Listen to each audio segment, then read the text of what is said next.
I'm George Vukotic, professor, angel investor, and startup advisor. Welcome to our series of The Innovators, where we look at individuals and organizations that are making a difference in the startup space. Today, we have Ali Aga with us, who's the CEO and founder of Flowbit. Flowbit is a software as a medical device organization, and they provide applications and pointers for innovators who are creating applications in the space. Ali's company, Flowbit, helps medical device companies and innovators design, engineer, and deliver software-intensive systems for personalized digital health applications. So Ali, one other area I think is very important is the concept of best practices. We hear a lot about best practices, particularly in areas where there's so many different things to consider. What are some of the best practices in the area of software as a medical device?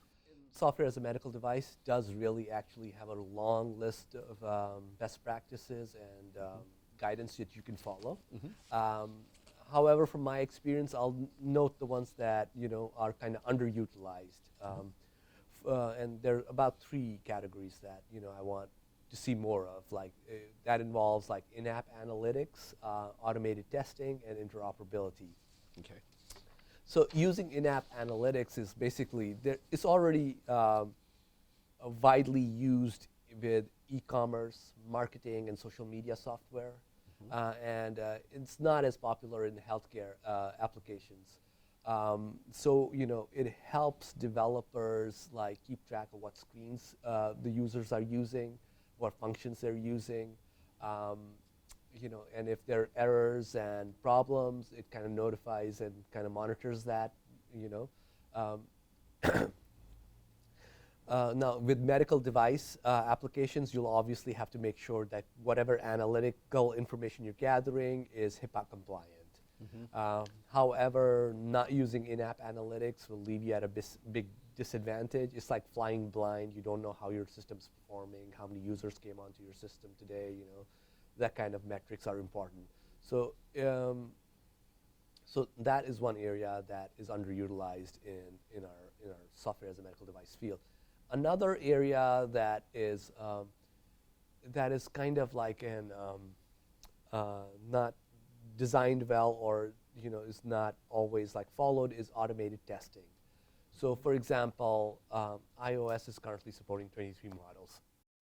So suppose you develop a critical function, and in that, now you have to test that critical function on 23 different iPhone models, basically, right? Now, George, how many Android phone models do you think there are out there? If you were to just take a guess. Hundreds, I don't know. Actually, Android is running on 24,000 Wow. distinct phone models. Wow. And that's because Android is has a global presence. They're manufacturers around the world. And for iOS, we only just have Apple. So now imagine validating your software as a medical device on all these different types of devices, right? So obviously, it just becomes untenable.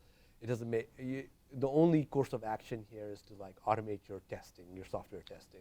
Okay. But I don't see a lot of that done, with a lot of application developers, and this is something you need to really be doing as best practice. Now, another thing that you're going to need is interoperability of your system. Say you develop a novel application or a novel software as a medical device. You need it to work with perhaps an outpatient facility or a clinic, maybe a hospital network, maybe a medical lab, a research facility or an academic institution. All these organizations have large IT departments, and they have specific standards, like ISO standards, that you must meet. So you need to show you developed your device, in a way that is interoperable. You obviously have to show cybersecurity. You're meeting cybersecurity standards, but you also have to have your data structured in a way that's easily can interoperate with their data systems. And so that is one thing that needs to also be you need to keep in mind as a best practice. Got it.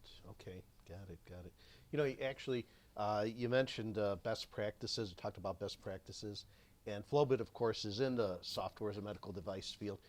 What advice or information would you have for individuals or organizations that want to enter the field as software as a medical device providers? My first advice would be in the field of software medical device, system engineering and quality management systems matter. What that translates to is device effectiveness, improved quality, but also like lots and lots of documentation. Now that can be perceived as an increased cost rather than a strategic investment in your business where you're establishing standard operating procedures. And you're also like complying with regulatory needs in this case. But you can make tactical gains. You can cut, you can cut your documentation processes, and you'll basically accrue this thing we call technical debt. Now Theranos is a good example of this. They cut corners in their process all the time. They did not establish that culture, and they really never recovered from that. So that is something that you as a developer or innovator should avoid. Second is like multiple, like you're going to make multiple versions of your prototype, which I see is very common and often happens, regardless of how well you execute your plans. The underlying science can evolve. You're living in the real world. Your product will evolve with the constantly changing real world. Inevitably, you'll go through many iterations, many rounds of application development, hardware development, along with clinical research, where you'll have to come back and tweak your app. So you'll need access to a lot of funds, so you should keep that in mind and manage your budget effectively. Final advice to you would be invest in your software development team and invest in your strategic partnerships, I guess, like for any team in general, I guess. But working out a good strategic partnership with software developers, whether that be an internal team or someone like Flowbit, is key. You want to incentivize your team for the long run. You want to partner appropriately. It's hard to recover from software developers that might leave a product, because there's a lot of intellectual property that goes into like developing these systems.